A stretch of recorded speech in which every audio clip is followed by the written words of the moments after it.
5本や3本などに足の指が分かれた靴下は外反母趾の方にはお勧めできません。というか、足の病気の方全般にお勧めはできません。皆さんこんにちは。足の専門家中島武史です。今回はその靴下の話ですね。よくどんな靴下がいいんですかとか、やっぱり5本指靴下とかがいいんですかって言われたりするんですけれども、私はこれは足の専門家としてその理論的にも自分が履いて確認した時にも患者さんに一応履いてもらっていろいろ試した時にも指分かれてるやつはお勧めできないです。それは5本であろうが2本であろうが3本であろうがもうどれもそうですね。用途ももちろんちょっとあるんですけどね。例えばその指の間に擦れちゃうからとかっていう場合であれば一応仕方がないかなっていうのもあるんですけど、でもそれでもできるだけ避けた方がいいです。今回はそのなぜ指分かれ靴下が体に良くないのか、外反母趾の方にあんまりお勧めできないのかっていうことについてと、じゃあどんなものを選べばいいのかっていうのをお伝えしていきますね。内容です。まず指分かれ靴下が足の悪い方に良くない理由ですね。で、どんなものをどういうふうに選んだらいいのか。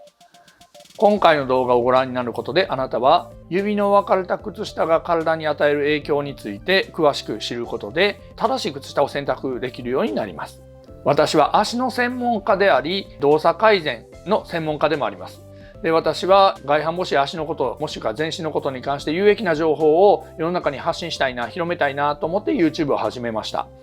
ただ YouTube というのはその仕組み的に皆さんの高評価ボタンとか登録をしていただいている数によって拡散されるかどうかが決まるみたいなんですよね。ですからもし皆さんがこの動画を見て、これは役立つなとか、これはみんなが知ったらいいなと思っていただいたら、高評価やチャンネル登録をしていただけると大変助かります。よろしくお願いします。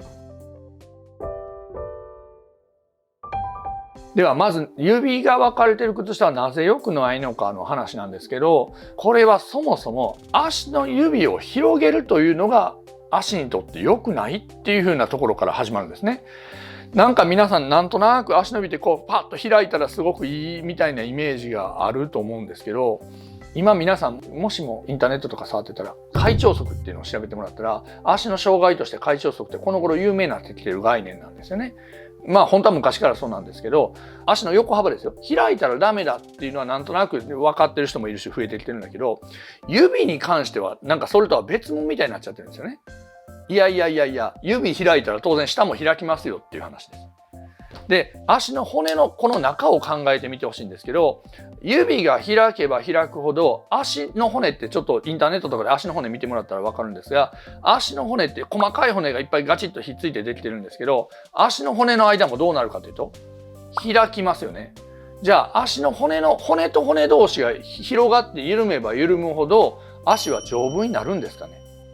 そうなんです。足っていうのは骨同士もガチッと締まった状態の方が力も使えるし安定もしてるし、しかも靭帯にも負担がかかんないです。こういうところに靭帯が走ってたりするんですけど、負担がかかってないわけです。広げれば広げるほど靭帯は伸びるし、で足の骨の間は結合は緩むし、で開けば開くほど分かりやすく言えば立体になってた足がベターっと落ちていくわけです。で、先ほど出てきた開腸足というのは足が広がって下に潰れていっている状態を開腸足というんですけど、足の指を広げれば広げるほどそれになるんですよね。そうすると足はパワーが出ない、安定しない状態になるから、足の指を広げるということが良くない。で、靴下に戻りますけど、靴下指に分かれ入れると布分だけ広がるんですよね。そんな布ぐらいで広がると思うかもしれないですけど、こことここに布が入って、こことここに布が入っててすると結構広がるんですよ。もしもなんだったら靴履く前に一回普通の靴下履いて靴履いてみて、その時に一回靴紐を適切に締めてみて、その後5本指靴下履いてみたらもうパンパンです。そうなんです。それぐらい横幅広がってるんですよ。布のせいでね。だから意外に結構広がるんです。で、それでその分だけ体っていうのは上まで全部変わるんですよね。足だけじゃないんです。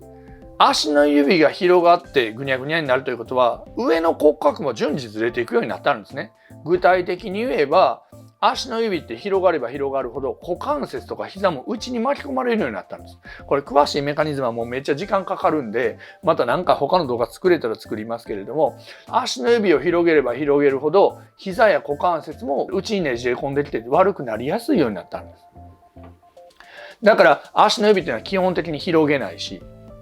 広げて使う場面なんか別にないんでね。なんかいります？ここになんか、マニキュア乗るときぐらいですかね。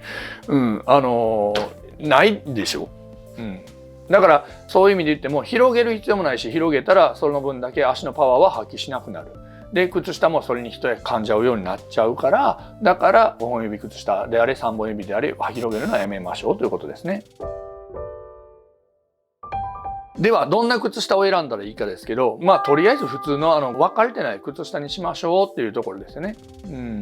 細かく言うといろいろ出てくるんですけれども、とりあえずは靴下の選択って洗うやつじゃないですよ。選ぶのにおいては5本指や3本指やそういう離れてるのをやめて普通のノーマルな靴下を選ぶと。でただそれはあくまで靴下やインソールや靴というのは道具ですよね。メインはもしもあなたが外反母趾を改善したければ歩き方なんでね。その正しい歩き方をするのにその靴下はやりにくいですよというだけだから、普通の靴下履いたら治るというわけではないですけれども、皆さんが正しい歩き方を通じて外反母趾を治そうと思った時に指分かれ靴下というのは良くないよと思っておいてください。いかがでしょうか。